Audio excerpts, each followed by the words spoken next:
Hi everybody, it's Deborah from Stamp On It, and this is a jammy video. I'm going to be showing you fairly quickly, a project that Sharon created in one of her times in the workshop. And I'm just going to go through it just to kind of give you some ideas, a little bit of technique, instruction, a little bit of creativity. So let's get started. First of all, this is a gatefold or shutter card, which means that when you open it, it opens in the middle and has like a gatefold or shutters that close, okay? And thus the reason it is called gatefold. All right, now this particular one, Sharon inserted, I'll start on the inside of the card and work my way out. She put in the inside on the wings 2 pieces of cardstock that were cut to fit those parts, and she embossed them with an embossing folder. This particular embossing folder is called Rosebud. And then once she had embossed it, she just took and lightly brushed. You can do it with an ink pad over the surface of the embossed areas or the raised surface, or you can use a sponge, pick up color off an ink pad, that type of thing, just to brush over that surface. All right, she also put just a couple of strips of gold here to pop it a little, and that is from our lava Mirricard, which is what this layer on the front strap is, the band. We'll get to that in a minute more. Then she added a little interest on the front. She put the words in on an angle, and she just put them so that when the band is on, as you can see, they're on this part and they're here behind the band and the front layer. And it's just for you. That particular number, I'll give you product numbers when I have them, 1165 on our website. The gatefold or shutter card is on our website also under A2 cardstock. You could key in, I think, a search of gatefold shutter card. Either one of those would bring it up. All right, so this is cream. Then she added some corners, gold corners. That is off from the same sheet as what this is, the corners here on the front and the border around the front edge. That is thin lines and corners, 1420, 1420.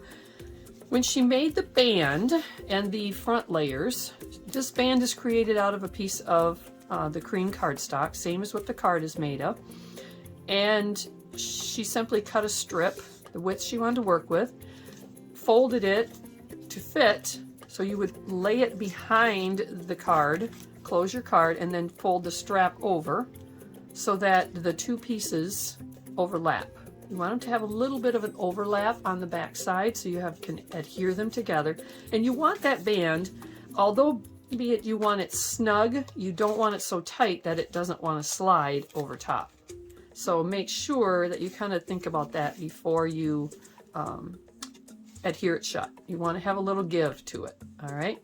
Then she put on the band 2843 oval borders just to make those look nice and to edge them. And she did that before she put this front layer on the band because they go in right behind the layer there. Then there is a layer of lava Mirricard. It's our gold lava Mirricard. Just gives it a very, very beautiful, classy look, and it ties it to this inside layer strips that she has here. Kind of just draws that together when you open the card. The front layer is a piece of our 65-pound vellum. It's a cardstock weight vellum, and again you're going to cut that to the size that you would like. In this case, she cut it slightly smaller than the front of the card so that these words would show. You can do it smaller yet, you can do it larger, just depends on what look you are trying to achieve. But you want the layers to graduate down, okay? So the vellum and the cardstock layer behind it, because there is cardstock behind the vellum, to give it some rigidity, to make it stiff. You want those to be the same size so that you can adhere them together. And she probably adhered them, yes she did, she adhered them together with some of our glue drops right behind the corner stickers in there. Now, before she adhered them together, she took the stickers, and here is the, this is called Fashion Hat, Shoes, and Bags. DD8505, and this is in gold. It also comes in silver. So she took the stickers and she put them onto the layer of vellum after she had trimmed the layer down. She stuck them on the way she wanted, the hats and the purses. Then she did a technique we call plumping, and I'm not going to show that, but I can tell you it creates dimension on the layer, on the vellum layer. So you put the sticker down, press it, turn it over, lay it on a foam pad, and then you are going to do what we call plump it. And you're going to use the McGill tool set to do that technique. And that video is on our website, so you can find that there. So once you have put your stickers on and plumped it to the way you want it to be, you can add color. Now, Sharon added some color to this already, but she decided that the color was not dark enough. So what we're going to do is we're going to try to add a little more color to this. So I'm going to use number 676. This happens to be a Tombow. This is a water-based marker, so I'm going to use a Dove blender to blend it. And I think this is called Royal Purple, actually. But I'm going to try to soften it down. So I'm going to use a palette, piece of our glitter film, and I'm going to put the color on. And then I'm going to put some greens on there as well. And I think I'll try this kind of a moss green, 098. And we'll add some moss green. I think I need to get a little more Royal Purple on here. This is going to become my palette. I'm just using a scrap piece of glitter film because it works. And I'm using a Tombow blender, or a Dove blender, sorry. You can use a Tombow blender also, but a Dove blender works great too, and I love it because they're refillable. You can get the refill bottles, you can get the kit with them both in, or they come individually as well, so you can refill it. And as long as your tip is working, or you can replace the tip if it gets bad, but it's totally reusable and refillable. So I'm going to take a little bit of this Royal Purple, and I am going to add some color into here. Now, if it's not dark enough when you put your color in, you can always go direct to the vellum and pull the color out as well with the blender pen. The vellum is called the semi-porous surface, so it does allow us to be able to move that color after we put it on the vellum. But in this case, I think that it's going to do just great, and I won't have to move it or pull it out too much, but I am actually coloring with my blender pen at this point. So we're just adding in the color. In some areas I want to be darker, so I'll come in and add extra color there. If I have a petal or a leaf that I want to be darker, or the center, I'm going to see if I can darken the center right in the middle there with a little bit of extra color. And just add a little bit to it. See how we like that. And we're going to move down here and darken this area in the center again, because usually a flower is darker in the center and lighter around the outside edges. All right, something like that. And if you wanted it darker yet in the center, I would go direct from my marker right into those areas, and I can still, after I add the color, I can still move it around with my blender.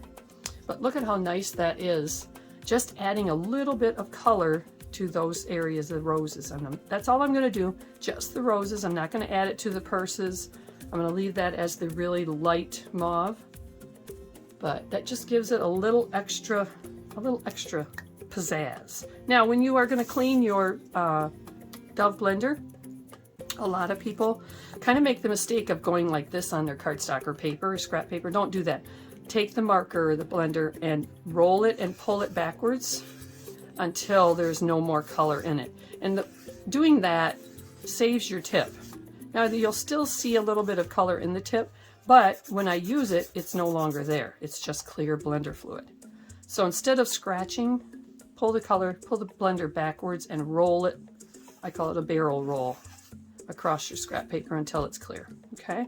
When you refill these, this is the end you pull off to refill. You do not dip the tip in blender fluid. You take this end off, and I found that these can often be very hard to get off. So I have this nifty pliers, and my end does get a little chewed up because sometimes you got to get a little aggressive, and you just slowly work that tip off, or that plug out. It's really in there because it's sealed. And then you take your blender fluid bottle. Now, this is where less is more. Just drop in maybe 2 or 3, maybe 4 drops, depending on how dry your pen is, maybe 5, but that's probably as much as I would put in there at one time, because otherwise, and then put the plug back in, because otherwise it just will get way too wet on this end of your tip. So 3 to 5 drops, let's say, and that's all you need in there. It's better to refill it more often and less drops than to put a whole bunch in there and then it just comes gushing out of the end and you don't have control over your blending. All right, so that's the Dove blender pen and refilling it. And this has been the DD8505 sticker sheet. I used the corners and borders 1.420. I used DD2105 just for you and 2843 borders for this project. And we can slip this band back on and now it has some beautiful color in it. Just like that. Gatefold Shutter Card using Vellum, 65 pound. If you have any questions on this video, shoot me an email at info@stamponit.net right off our website. We hope you have enjoyed this video. Thanks for watching.